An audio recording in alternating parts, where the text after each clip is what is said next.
Welcome to Energy Insights. Today we're speaking with Kian Min Low. Kian Min is the Chief Renewables Officer at Malaysian renewable energy company Gentari.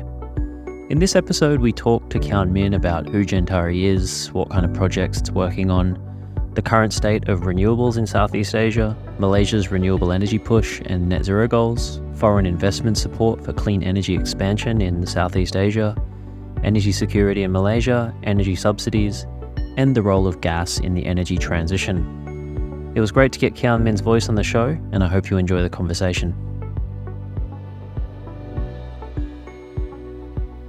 So we're here with Kian Min Low. Kian Min, thank you so much for coming on Energy Insights. Hi, Ashley. Thank you for inviting us. So, Kian Min, while I would have introduced you in the pre-recording introduction, I'm just wondering if you can give us a brief background on who you are, where you're working, and what kind of projects you're involved in right now. I've been in the energy industry for far too long. I think more than 25 years, or by last count. I've moved, if you like, with the energy transition, as it were. I've worked on coal-fired power stations, gas-fired power stations, wind farms, gas pipelines, and so on. And Gentari offers a particularly large ambition to achieve something of scale that is not seen sort of elsewhere in the market. So it's an exciting opportunity for us to be a part of this journey.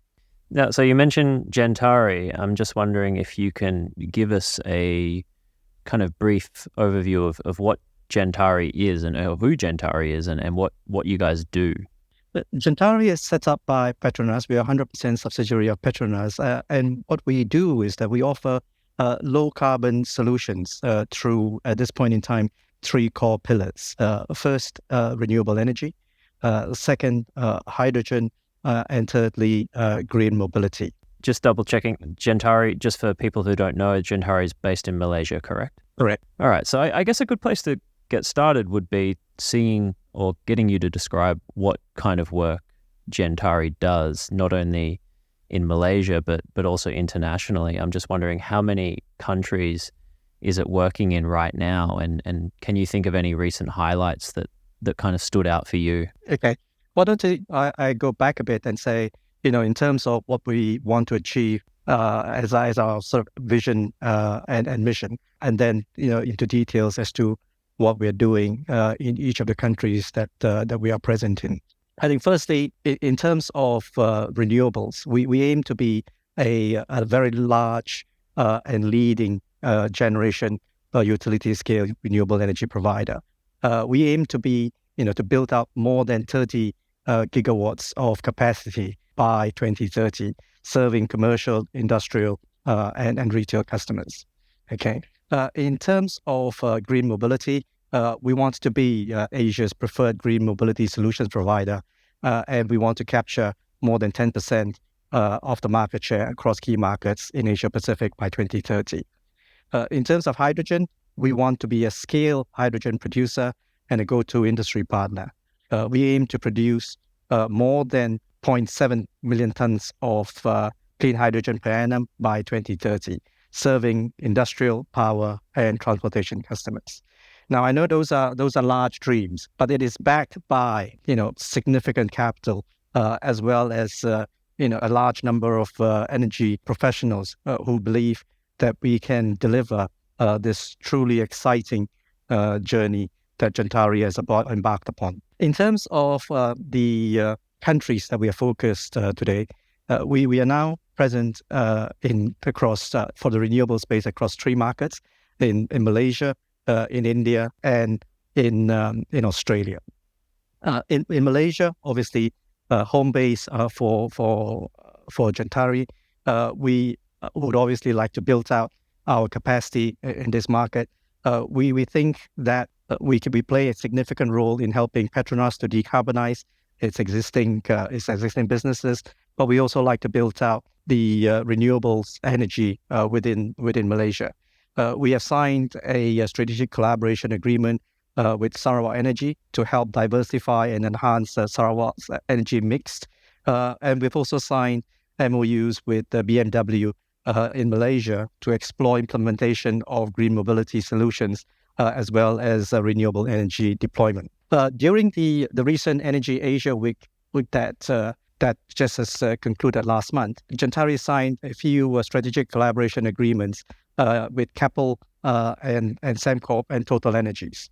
With respect to the Keppel and Sembcorp, we are looking to try and see if we could help deliver renewable energy into Singapore, as well as potentially delivering low carbon hydrogen to Singapore. What does the Keppel partner or Keppel kind of agreement involve? Was that particularly focusing on anything in particular, for example, like EV charging infrastructure or renewable energy rollouts in different areas? In the MOU with Keppel, we have agreed to explore collaboration in renewable and low energy projects, as well as electric vehicle charging infrastructure, namely to build roaming capable charging facilities that are of scale, and to facilitate mutual support in market access in the development. In addition, we will also explore collaboration in energy as a service opportunities with Keppel.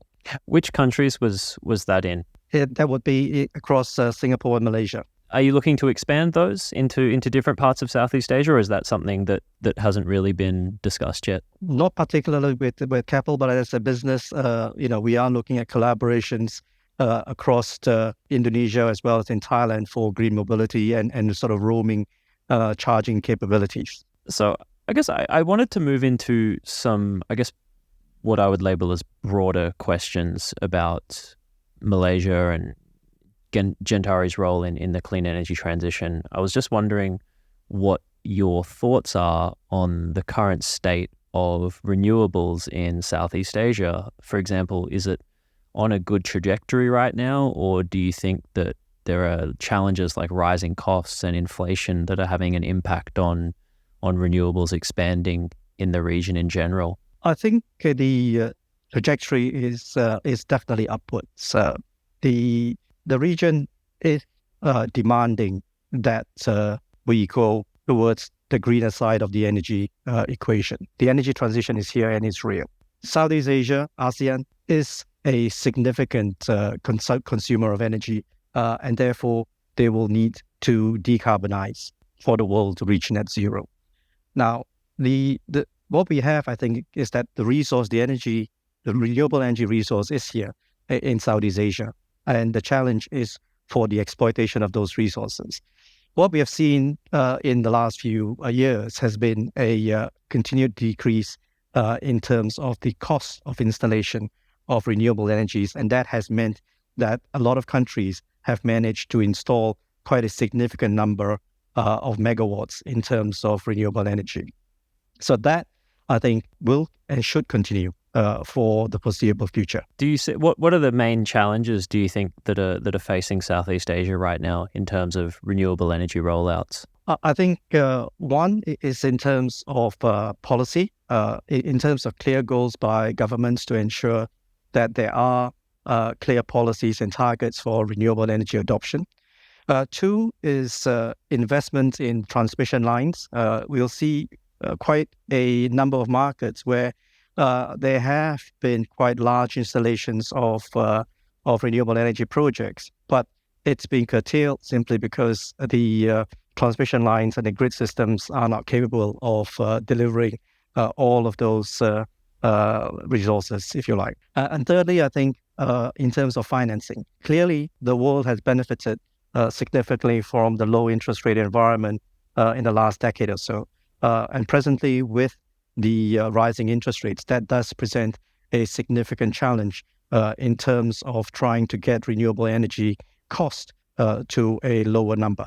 Now, when you mentioned policy earlier, it reminds me of something that if we jump back to Malaysia as an example, it reminds me of the Prime Minister of Malaysia Anwar Ibrahim, he said recently that Malaysia does plan on becoming a leader of renewables in Southeast Asia. I wanted to just find out, what do you think that, given Gentari is Malaysian and given his goals, for example, what do you think Gentari's role in that would be? And in your opinion, how fast do you think that this could potentially happen? I think the sort of direction is quite clear in what we're trying to do. I think the Prime Minister is correct that Malaysia would be a leading player in the renewable energy space in this part of the world. About 30 years ago, when I first joined the industry, there was a talk of the ASEAN grid. And 30 years later, we're still talking about the ASEAN grid. I think the ASEAN grid can't happen without Malaysia being part of that process. At this point in time, the renewables, if you like, growth has meant that it has levelized the playing field in terms of energy costs across the region, and has now made the ASEAN grid a much clearer possibility. Right. In this space, I think clearly Malaysia plays, if you like, a gatekeeper role as a key connectivity for the ASEAN grid. And I think the Prime Minister has been quite clear in his ambitions to increase the renewable generation use in Malaysia, as well as the ambitions for the ASEAN Green Energy Hub. I think those directions, policy directions, have made the ASEAN grid a much surer possibility in the near future. And by ASEAN grid, you mean basically just one giant electricity grid that would cover the majority of Southeast Asia, right? Correct. I think you will see potentially connections from the Indo-Chinese countries, Laos, Vietnam, Cambodia, through to Thailand, Malaysia, and down to Indonesia. So I just wanted to go back and linger on some other things that Prime Minister Ibrahim mentioned about Malaysia wanting to achieve net zero emissions, but he said that this would be impossible without outside support. So I wanted to find out from you, what does outside support for renewables look like in Malaysia? And do you think that things like government support in maybe, for example, tax credits or subsidies or foreign investment, how would that be beneficial for renewables in Malaysia or even in Southeast Asia in general? I think the region and Malaysia would benefit from acceleration of the rollout of green financing. Right, the market has sort of explored the issuance of green bonds, for example, to try and achieve a lower financing cost for renewable energy. I think that effort needs to continue.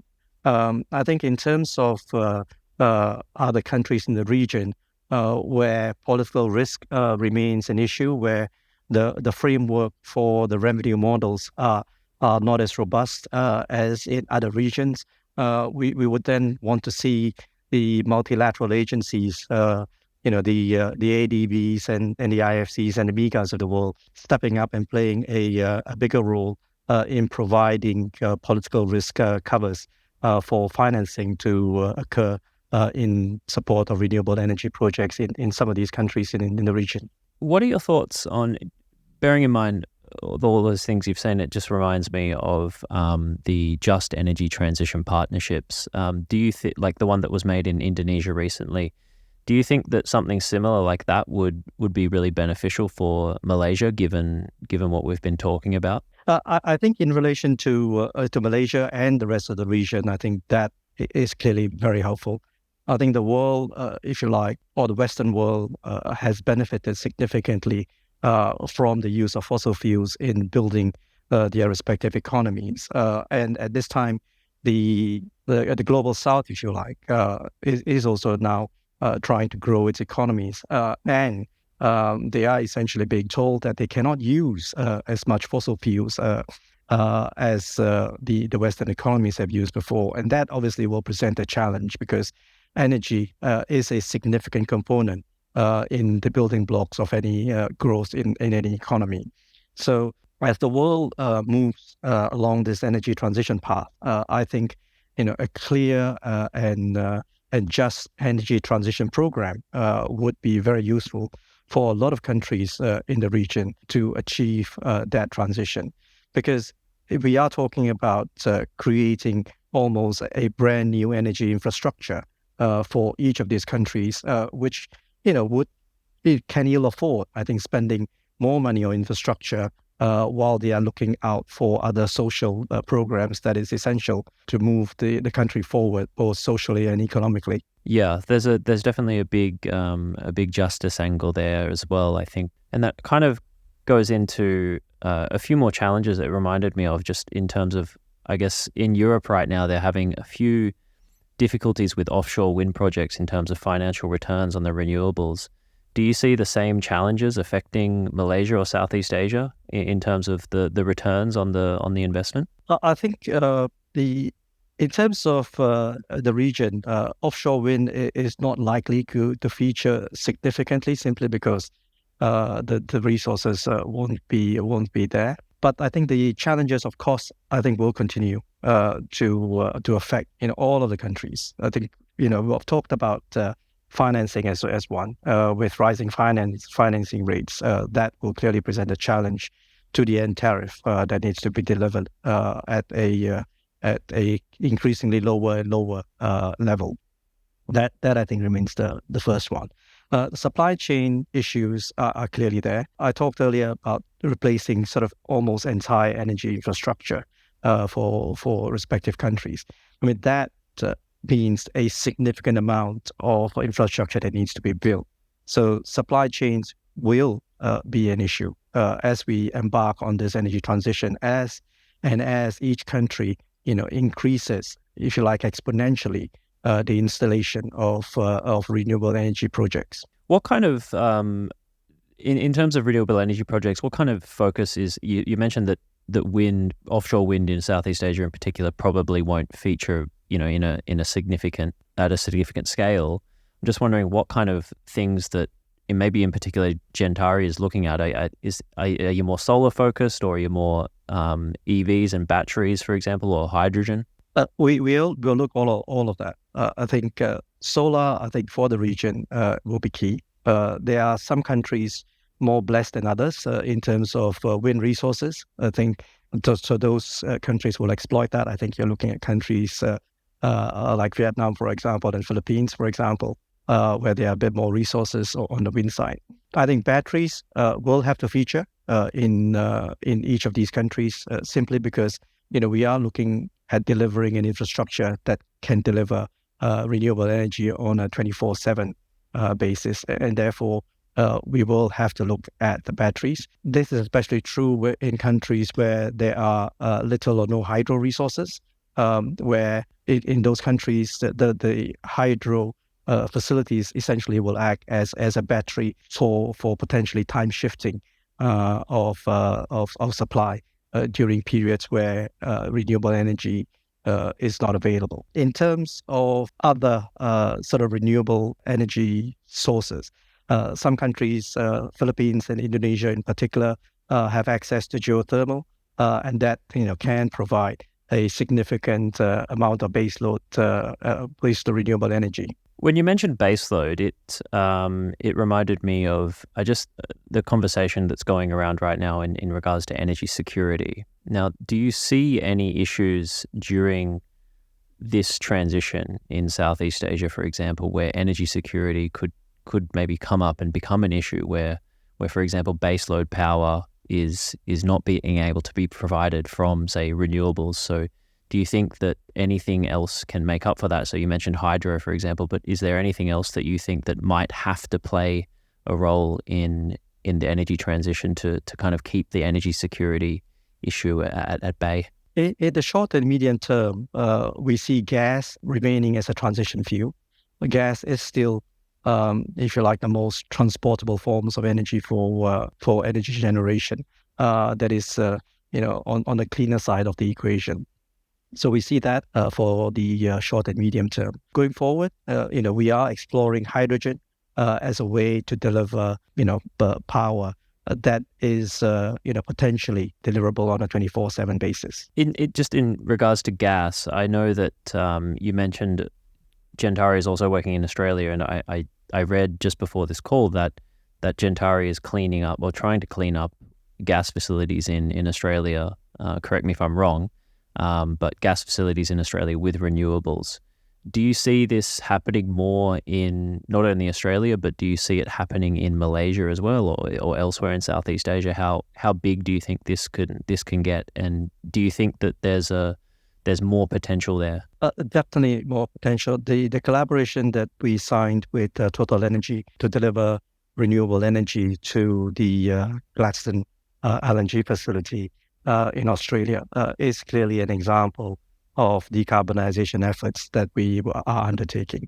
I think the Australian example, I think, has got more legs, if you like. It has potential to run further and grow bigger in terms of the decarbonization efforts. In Malaysia, there are clearly decarbonization efforts that we will have to undertake at Petronas, and Gentari will play a significant role in helping that decarbonization effort. How do you think that will happen in general? I mean, if you going back to the project in Australia, what are the finer details about how they're trying to decarbonize that side of the supply of where in terms of the production facilities? A lot of these production facilities do use gas that's being produced to drive the turbines and to generate electricity for these plants that liquefy LNG, for example. So the energy needs could be supplied from renewable energy resources. And in that sense,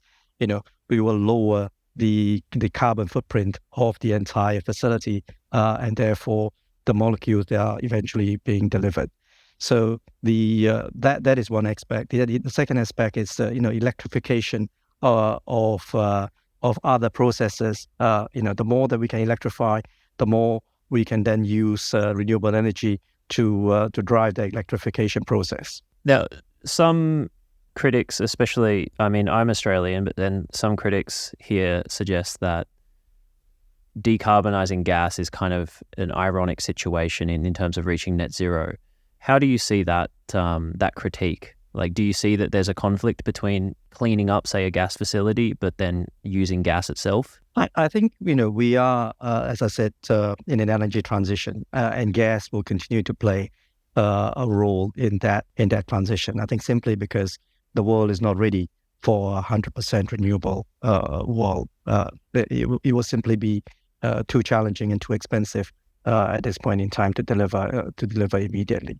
So, what we are doing is obviously helping that transition process. We are, at the end of the day, then delivering a lower carbon solution than what it is at present when we are looking at decarbonizing gas generation facilities or gas liquefaction facilities, as it may. Now, just being mindful of your time, Kian Min, I just had one final question that I wanted to pick your brain upon.